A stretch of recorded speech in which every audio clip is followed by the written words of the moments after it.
ሰላም እንዴት ናችሁ? ከታሪክ ማህደራችን ዛሬ አንዳንድ ነገር እናወራለን ማለት ነው። በዛሬው የምናየው የድሮዋ ደብረ ሮሃ የሆኗ ቅዱስ ላሊበላን ታሪክ በተወሰነ እናያለን። ላሊበላ የሚለውን ስያሜ ያገኘችው እንግዲህ በ1181 በኢትዮጵያን አቆጣጠር አካባቢ ማለት ነው።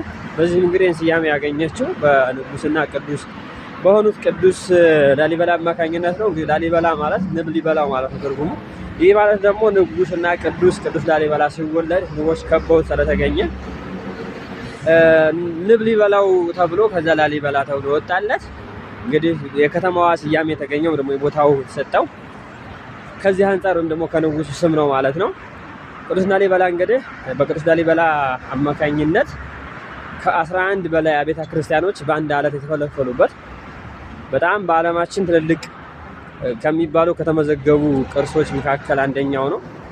የቤተ ክርስቲያን እንግዲህ የተሰራው ቅዱስ ላሊበላ ሊያንጸው ያሰበው በዛ በመስቀሉ ጦርነት የኢትዮጵያ ሕዝቦች ወደ ኢየሩሳሌም ወደ ጉዞ ሲያደርጉ ነበረ እና በዛ ሰዓት የሕዝቡን ሞት የሕዝቡን ስቃይ አይቶ የዛን ሕዝብና የዛን የነበሩ ሰዎችን ሞት ታደጋለሁ ብሎ እንግዲህ በሀገሬ ለምን ኢየሩሳሌምን አልሰራም ብሎ ማሰቡ ምክንያት ዳግማዊ ኢየሩሳሌም በማለት ላሊበላን ከአንድ አለት ከታች ወደ ማለት ከላይ ወደ ታች በመፈልፈል በሰው ኃይልና በመላእክት ገዛ እንደተሰሩ ወይም ደግሞ እንደተፈለፈሉ ይነገራል።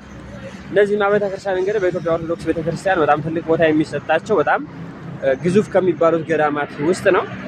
ከነዚህ መካከል እንግዲህ ቤተ አማኑኤል፣ ቤተ ጊዮርጊስ፣ ቤተ ብርሃንያለም እና የተለያዩ ቤተክርስቲያኖች ወይም ደግሞ ቀራ ቤተክርስቲያኖች ይገኙበታል። ንጉስ ላሊበላ እንግዲህ በዓለማዊ ትልቅ የነበረ የዛጋዊ ስርወ መንግስት አንዱ ንጉስ እንደነበረ ይነገራል። እንዲሁም ደግሞ በኢትዮጵያ ኦርቶዶክስ ተዋሕዶ ቤተክርስቲያን ደግሞ ትልቅ ቅዱስ እንደነበር ይነገርለታል ማለት ነው። ስለዚህ ላሊበላ የምትባለው ስያሜውን ያገኘችው በዚህ ምክንያት ነው። ፓርት 2 ምሰራላችሁ ከሆነ ፓርት 2 ብላችሁ ኮሜንት ላይ ጻፉልኝ። መልካም ቀን።